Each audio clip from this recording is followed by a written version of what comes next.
What's up, y'all? So today we're about to go over 10 different things that I've learned during my whole entrepreneurship journey, going on about 7 years now, 6 years, something around that. And yeah, and I'll probably ponder in between ideas. And bro, when I tell you, I literally made this video two different times already, but the first time, what happened the first time? I think the video just wouldn't export. It was something dealing with the exporting of the video. It just wouldn't export for some reason.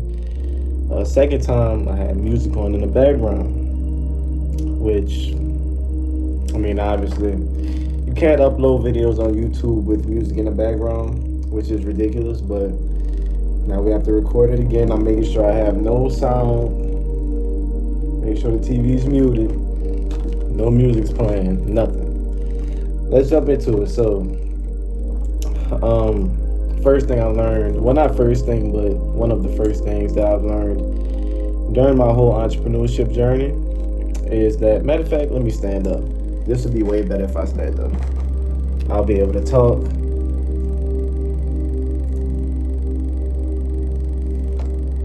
All right, cool. The desk is still moving, but we just winging it. We just going with it. First thing I learned during my entrepreneurship journey is that things will always take longer than expected, so don't have time on your expectations, right? And the reason I put this down is because I know a lot of people, me included, I used to be like this. I used to always put a time on my expectations, meaning like, yeah, I want to have a Lambo by 23. If I don't, I failed. I want to have this by this age. If I don't, I failed. Right? And the reason this breaks a lot of people, or I would say it discourages them, is because they feel like if they don't complete it by this time frame, that they failed, which is false. Right? You have to look at entrepreneurship and business as a lifelong journey, and not as I want to get this outcome by this time frame, or else I'm a failure. Because if you look at it like that, then you will fail. That's unless you're wise enough to learn from that mindset, then that's kind of different, which most people aren't. But if you find value in this video, I hope that's one thing that really sticks with you, because you shouldn't be looking at the journey of entrepreneurship like that. It's about growth. Second thing, find joy within the journey, right? And is actually a very interesting way of thinking. To think like this, you will have to have a lot of certainty in the outcome and certainty within your goals, because myself included, I used to be one of those people that felt like in order for me to feel good, I have to get set outcome, right? And I've noticed within my journey that even when I got my first car, like the Kia Stinger, I'll pop it up on the screen right here. That was like one of my goals. That was like one of my dream cars at the time. And once I got it, after the first few months, after all of the validation that I was seeking, it kind of became normal. It became a liability. It became a bill. And it became something that I had to ultimately learn from along my journey, right? And just tying this point all back together, you should find joy in your personal growth and joy within striving for the things that you want. Because once you get it, the dopamine spike comes, and once that's over, it's on to the next thing, right?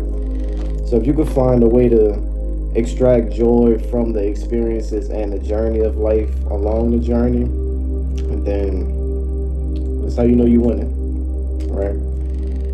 Third thing, measure yourself based on your inputs, right? One thing I do every single night before the next day is I have a to-do list. My priorities right here, my literal to-do list of like my 3 to 5 most important things get put down here. I check everything off, which I'm creating this YouTube video, so let me circle that off. And this basically keeps you accountable. And if you hit all of these boxes and also complete all the tasks that you have on the paper, then you should feel accomplished. For example, it would be days where I might get 2 sales, because if y'all don't know, I sell life insurance. And even if I didn't hit my daily KPIs and I get those 2 sales, I feel like they came by luck. Like internally, I still feel unfulfilled. I feel like I didn't put enough work in. It feels like I almost cheated. You know what I'm saying? So you should really measure yourself based on your inputs and not your outputs. Your inputs are going to keep you fulfilled, and it's going to keep you going. It gives you something to look forward to tomorrow, you know, that you can control. So next thing, comparison is a good thing if you're a winner, but the perception you have is what may steal your joy, right? So the reason I put this down is because a lot of people say comparison is the thief of joy, but speaking from my personal experience, I'm a very competitive person in things that actually matter in life. Don't come to me talking about competing in who pulled the most girls or whatever. Like, that don't matter. But the reason I say that is because I'm very competitive, and I feel like unless I compare myself to someone or something, it almost leaves me comfortable.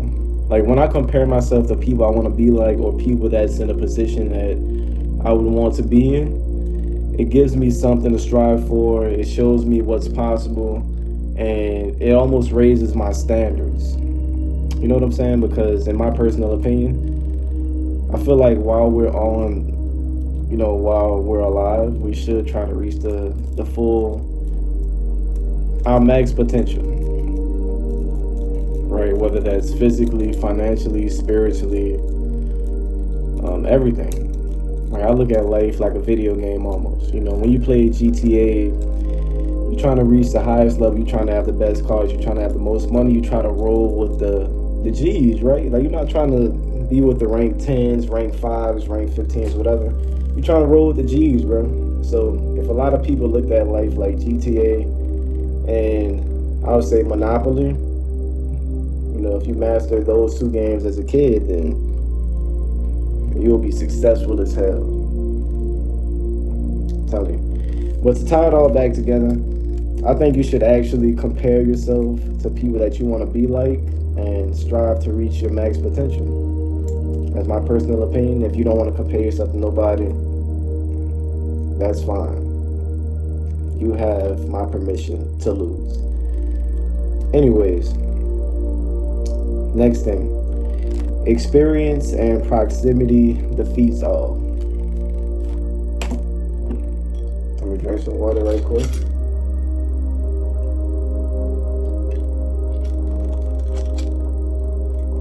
Alright, so experience and proximity defeats all, meaning that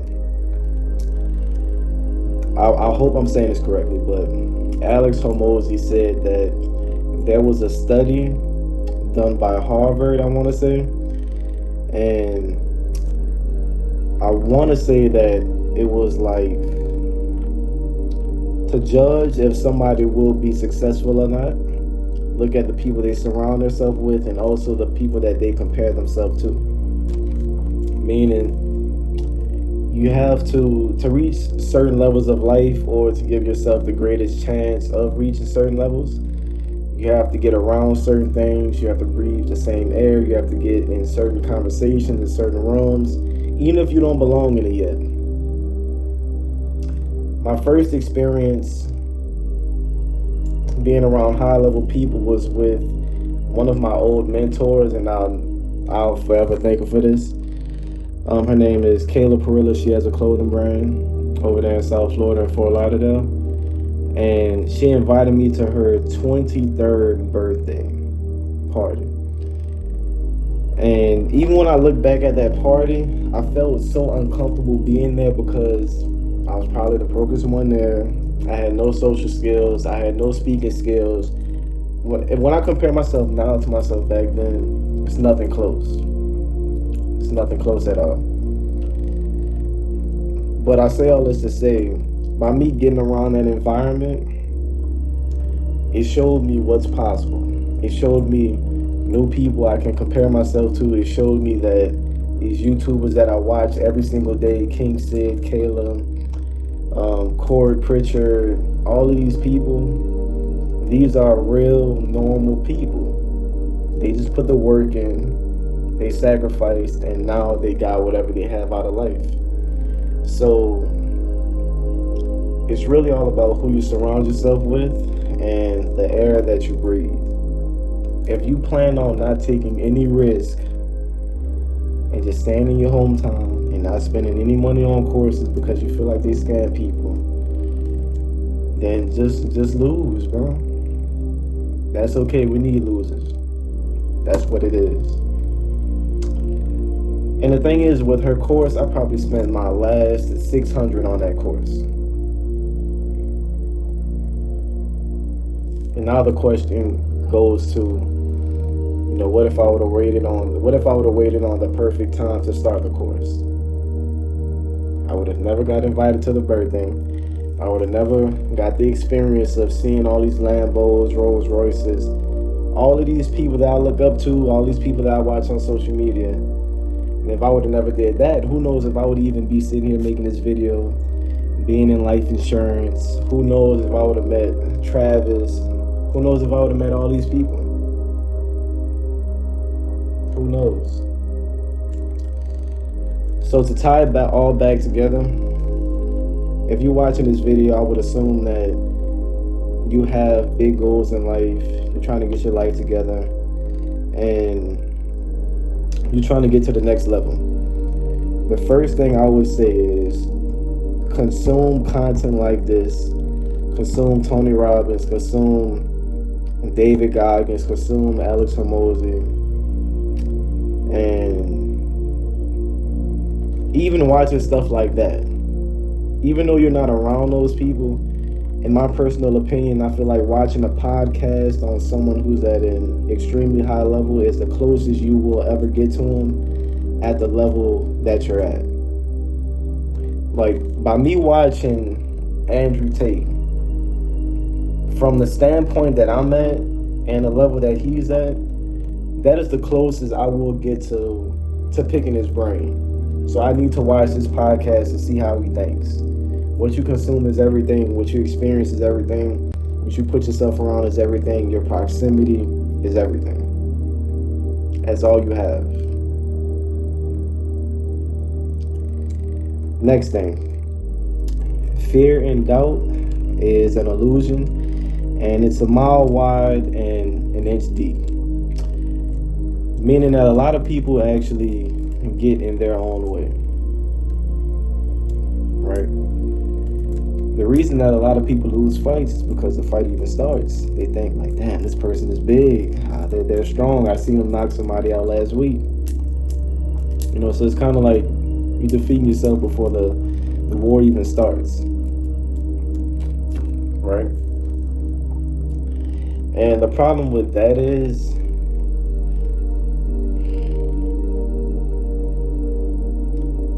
I heard one of my good friends say this, John, right? He might be watching this video, I don't know. But he said that a lot of things aren't, I think he said that a lot of things aren't a problem. A lot of things aren't a problem until you make it a problem, or something like that. It was something like that. But a lot of people think that things are more serious than they actually are. Right? A lot of people put a bunch of emotions behind, quote, bad things that happen, and they don't look at it from a logical standpoint, which hinders their growth, honestly. Like, for example, when I was in 30 to 40 grand of debt, I didn't look at it like, damn, I'm so stupid. Oh man, I'm just retarded. How can I do this? I'm like, okay, let's make a plan. Let's execute the plan. And on this time frame, I should be in a whole other situation. Regardless of what that situation is, I'm better than I was 6 months ago. you know? So I actually heard this on daily training as well. I'm gonna tie this into it. Somebody said that anxiety is living in the future and depression is living in the past. To cure all of it, you have to stay present in a moment, right? And to tie this all back together, once again, a lot of people think that things are way more serious or way harder than they actually are. And little do they know, once they actually start the thing, it's kind of like, oh shit, like, this ain't that hard. You know? Going after success looks like a big ocean that you have to walk across. But once you actually start taking steps in the right direction and stop thinking about it, you know, you'll see that the ocean is an inch deep. You're like, oh shit, I'm not gonna drown. How far I have to walk, how far the ocean is, I don't know. As long as I keep walking, I'll get to the end of that motherfucker. Like, you know what I'm saying? Like, and you might even think like, okay, once I get to the middle of the ocean, is it gonna get deeper? Who knows? All we know right now is that it's an inch deep and it's miles ahead and you can't see the end of it. But instead of you getting anxiety about, oh, is the middle of the ocean deep? You know, you thinking in the future, you have to stay present and go step by step, right? But anyways, fear is a mile wide and an inch deep. Stop doubting yourself. You live one life. There's no reason to doubt yourself. We're all human. And whatever you're going for has been done before. So, next thing, your consumption controls your perception. Meaning that your outlook on life and your outview on the world is controlled by what you consume every day, right? And it might sound pretty obvious, but a lot of people actually don't. I guess I'll say a lot of people actually don't think about it as much. And to bring it all together, consume the right things, right? Consume the right food, read, educate yourself, watch videos like this, watch Tony Robbins, watch motivational videos, bro, there's a video for everything. It's all in our hands, it's on this phone that I'm recording on, it's on the TV, it's everywhere, bro. Consume the right information. That's all you have to do. Right? And that'll control your outlook on life. Like, the reason that I know for a fact that I will succeed is because I'd rather not live at all than not succeed. Because if I don't succeed, that means I'm living a life that I don't want to live. And I will sacrifice everything leading up to the point of success. But that's just what I'm willing to do. Everybody not willing to do that. That's just what I'm willing to do. Right? And to bring everything together, it comes down to what I consume. Matter of fact, I'm gonna do something for y'all. I'm gonna pull up my YouTube right now in live time, and we're gonna look at what I consume. Look. Pulling up YouTube. Pulling up YouTube right now. Okay. How to kill your limiting beliefs. Why productivity is bullshit. The man himself.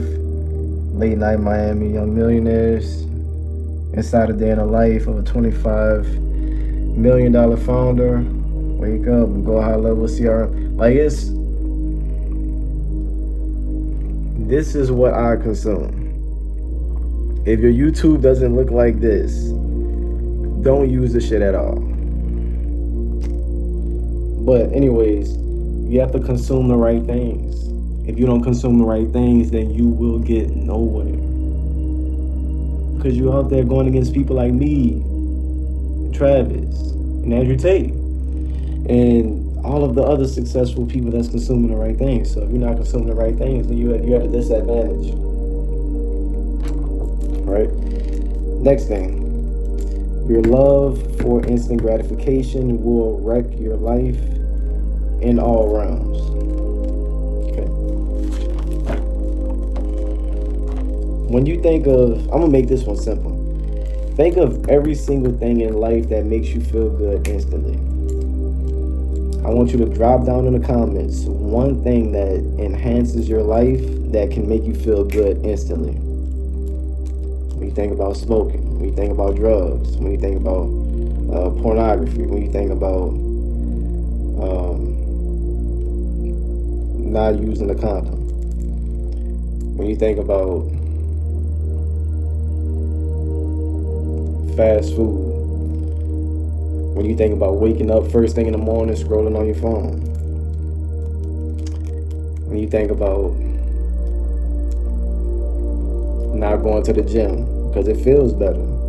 Going to the gym hurts. You think about a lot of different things, but all in all, when you delay your gratification, that makes your life better in all realms. You could think about buying a car as soon as you make, let's say, as soon as you're able to afford, in your brain, a car, and you get it. Instant gratification, that's going to wreck your life. Y'all need to start waiting. Practice waiting and practice being bored. Practice delaying your gratification. Once again, I'm going to bring up Kayla. So, once I seen that Kayla put $1 million into the stock market before buying a $200,000 SUV, a G-Wagon,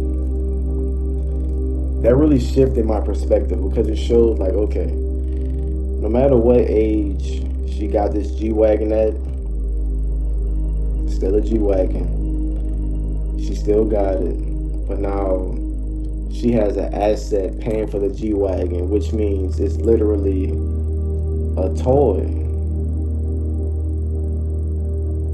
Or maybe it was an M3. I forgot which car it was, but anyways, point is, you need to delay your gratification. Just wait.